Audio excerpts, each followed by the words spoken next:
Assalamualaikum warahmatullahi wabarakatuh.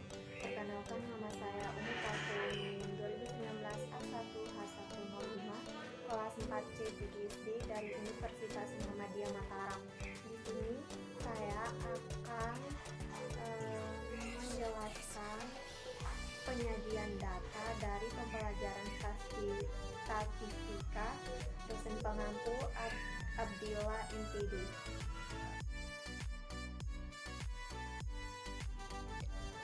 Pembelajaran statistik pendidikan. Saya di sini akan mengambil mengenai penyajian data dalam bentuk diagram. Penyajian data dalam bentuk diagram berarti data-data tersebut kita susun dan buat dalam bentuk gambar atau lambang. Oleh karena itu, penyajian data dalam bentuk ini akan jauh lebih menarik. Terdapat 3 jenis penyajian data dalam bentuk diagram, antara lain yang pertama, diagram batang atau balok. Diagram batang biasanya digunakan untuk menyajikan data yang dapat dikategorikan atau dikelompokkan nilai ulangan, jenis pekerjaan, hobi, dan sebagainya. Dan data tahunan, harga barang dari tahun ke tahun, besar keuntungan dari tahun ke tahun. Pada diagram batang, data akan digambarkan membentuk persegi panjang yang memanjang ke atas. Setiap persegi panjang harus memiliki lebar yang sama dan tidak boleh menempel antara satu dengan yang lainnya. Misalnya terdapat data tinggi badan siswa kelas 7A sebagai berikut. Di sini saya sudah mendata.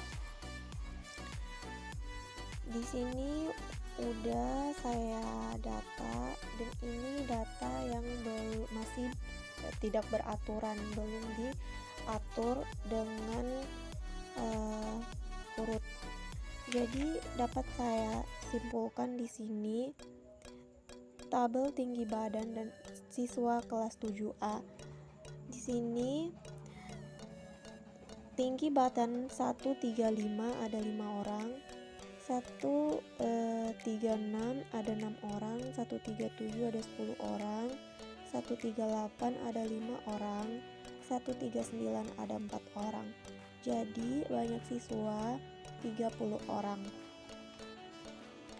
Dan ini hasil dari banyak siswa tinggi badan diagram batang, tinggi badan siswa kelas 7A.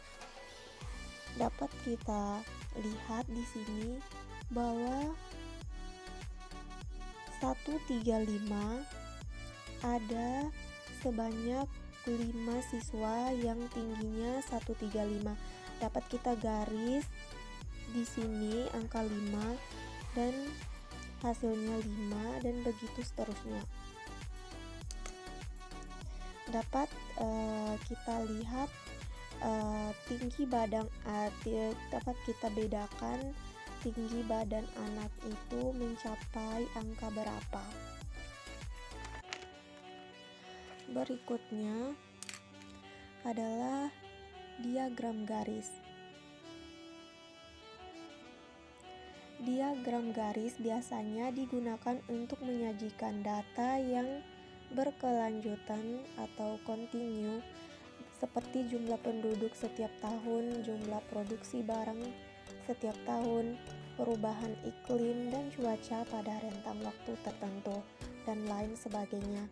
Contohnya diagram garis tinggi badan siswa kelas 7A hampir sama dengan diagram batang tadi, tapi dia hanya meluruskan garisnya saja di titik tengahnya. Kita ambil bagian diagram garis ini seperti data siswa tinggi badan tadi, jadi hampir sama. Diagram lingkaran.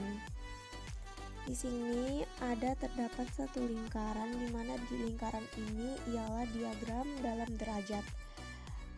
Di sini ada rumusnya, diagram derajat dan persen. Dapat kita lihat di sini besar sudut tinggi 135 cm mencapai ukuran 5 orang seperti tadi. Terus kita lihat rumusnya. Frekuensi tinggi 135 cm per jumlah data kali 136. Di sini ada rumusnya 136 dari bentuk derajat. Berarti kita kalikan, dapat kita sempurnakan 5 per 30 kali 360 sama dengan 60. Terus diagram lingkaran. Diagram lingkaran biasanya digunakan untuk menyajikan data yang dapat dikategorikan atau dikelompokkan. Di sini ada dua rumus, yaitu dalam bentuk derajat dan dalam bentuk persen. Di mana bentuk derajatnya frekuensi per jumlah data kali 360 derajat.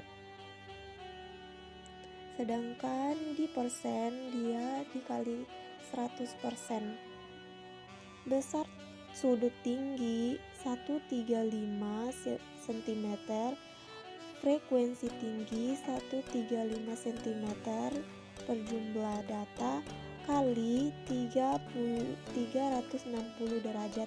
360 derajat ini kita ambil dari rumusnya.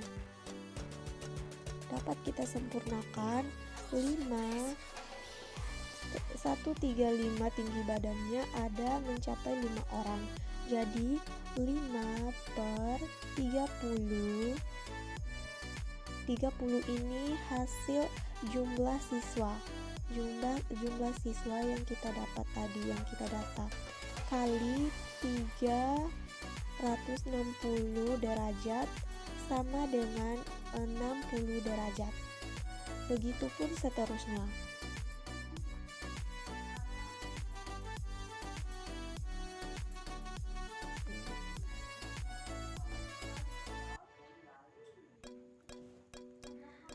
Dan ini adalah diagram lingkaran tinggi badan siswa dalam bentuk persen.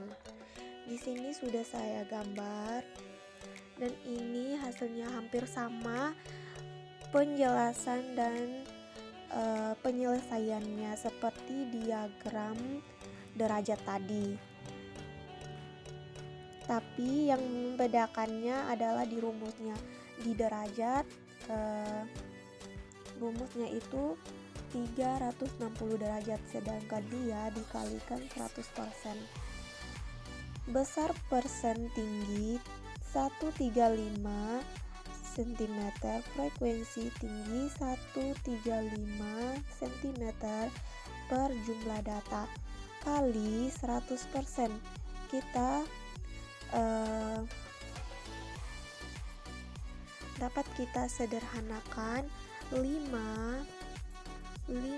ini adalah banyaknya siswa yang tinggi 135.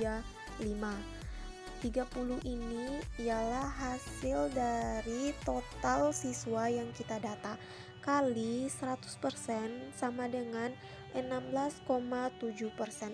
Begitupun seterusnya. Mungkin itu aja yang dapat saya sampaikan, lebih dan kurangnya saya mohon maaf.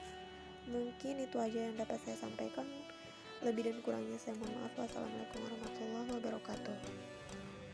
Demikian yang dapat saya sampaikan, lebih dan kurangnya saya mohon maaf. Wassalamualaikum warahmatullahi wabarakatuh.